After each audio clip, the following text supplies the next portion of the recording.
पास छोटा सा टॉपिक है, उसका नेम क्या है, एक्सेस डिमांड। एक्सेस डिमांड का मतलब क्या है कि लोग क्या कर रहे हैं, डिमांड ज्यादा कर रहे हैं। एक्सेस का मतलब सरप्लस होता है, सरप्लस यानी ज्यादा डिमांड, ठीक है। अब जो है लोग ज्यादा डिमांड कर रहे हैं, लेकिन जो एग्रीगेट सप्लाई है, जो प्रोडक्शन है वो तो कम है, लेकिन लोग क्या कर रहे हैं, डिमांड ज्यादा। अब देखो अगर डिमांड ज्यादा है, इतनी सप्लाई है नहीं, अब शॉर्ट टाइम पीरियड में हम क्या प्रोडक्शन तो नहीं बढ़ा सकते ना, क्योंकि अब ये जो मैक्रो इकोनॉमिक्स जो हम पढ़ते हैं वो शॉर्ट टर्म में ही पढ़ते हैं। अब थोड़े टाइम पीरियड में हम सप्लाई कैसे बढ़ा सकते हैं, नहीं बढ़ा सकते।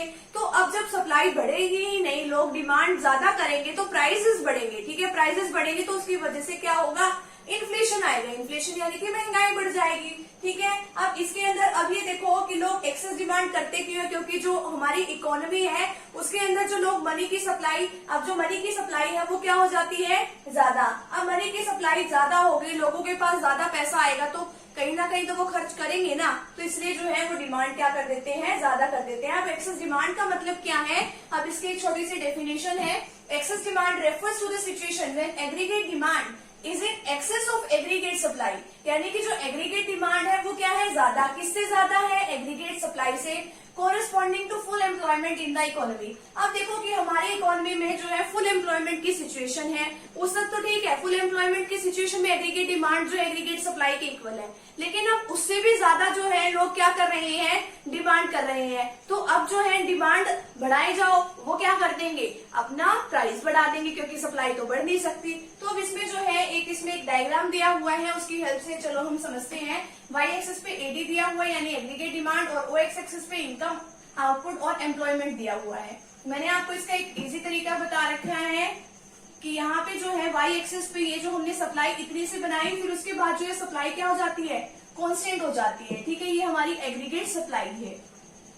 अब ये जो पॉइंट है वो क्या है, ई पॉइंट है, इक्विलिब्रियम है। क्यों, क्योंकि यहाँ पे जो है एग्रीगेट डिमांड जो है एग्रीगेट सप्लाई के इक्वल है, और यहाँ पर फुल एम्प्लॉयमेंट इक्विलिब्रियम पाया जाता है, ठीक है। तो अब यहाँ तक जो है हमने AD1 जो हमने बनाया है ये इसकी डिमांड, और यहाँ पे फुल एम्प्लॉयमेंट इक्विलिब्रियम है, और यहाँ पे C+I से ये क्या बना है, हमारी एग्रीगेट डिमांड बनी है, ठीक है। अब देखो कि लोगों के पास पैसा ज्यादा है, अब यहाँ तक जो है फुल एम्प्लॉयमेंट की सिचुएशन है, यहाँ पे एग्रीगेट डिमांड एग्रीगेट सप्लाई दोनों इक्वल है। अब लोगों ने क्या काम कर दिया, अब आगे तो हम एग्रीगेट सप्लाई को बढ़ा ही नहीं सकते, ठीक है। अब लोगों ने क्या काम किया है, अपनी जो एग्रीगेट डिमांड है वो क्या कर दी, AD से AD1 कर दी, ठीक है। अब देखो ये जो है यहाँ तक, यहाँ पे क्या है, ये एक्सेस डिमांड है। एक्सेस डिमांड होने की वजह से ये क्या है, इन्फ्लेशनरी गैप है, इन दोनों के बीच का गैप क्या है, इन्फ्लेशनरी गैप है, ठीक है। अभी किस तरीके से हुआ, लोगों ने इन्वेस्टमेंट ज्यादा कर दी, स्टार्ट कर दी, ज्यादा इन्वेस्टमेंट करेंगे, ज्यादा प्रोडक्शन होगा, ज्यादा आउटपुट आएगा, ठीक है। लोगों के पास पैसा ज्यादा आएगा, इनकम ज्यादा होगी, तो कहीं ना कहीं लोग खर्चा करेंगे, तो उन्होंने डिमांड बढ़ा दी। अब रीजंस क्या है एक्सेस डिमांड होने के, राइज इन कंजम्पशन एक्सपेंडिचर, ठीक है। अब उनकी जो प्रोपेंसिटी है, ठीक है, खर्च करने की प्रोपेंसिटी टू कंज्यूम है वो बहुत ज्यादा है, यानी कि वो अपने इनकम का बहुत ज्यादा पार्ट खर्च करते हैं। सेव करने में उनका कोई बिलीव नहीं है, उन्होंने अपना पैसा खर्च करना है। अगर वो ज्यादा खर्च करेंगे तो ज्यादा डिमांड करेंगे, तो डिमांड बढ़ जाएगी।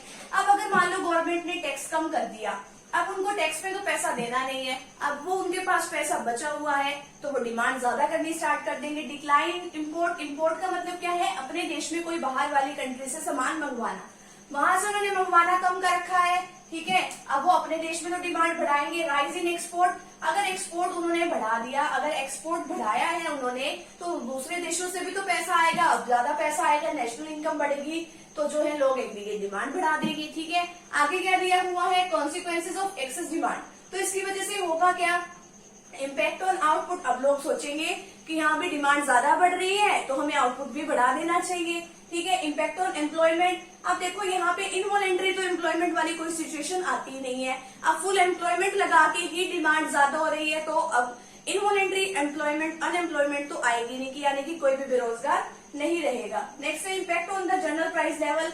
अब जो जनरल प्राइस लेवल है वो क्या हो जाएगा, पहले से ज्यादा, पहले प्राइस P था, अब क्या हो गया P1। तो ये किसकी वजह से हुआ है, इन्फ्लेशन की वजह से हुआ है। अब इन्फ्लेशन की वजह से हुआ तो ये क्या बढ़ेगी, आगे महंगाई बढ़ेगी, ठीक है। तो ये एक्सेस डिमांड वाला छोटा सा टॉपिक है, यहाँ पे टॉपिक कंप्लीट हो गया है, तो फटाफट से भी आप इतने का स्क्रीनशॉट ले लीजिए। आगे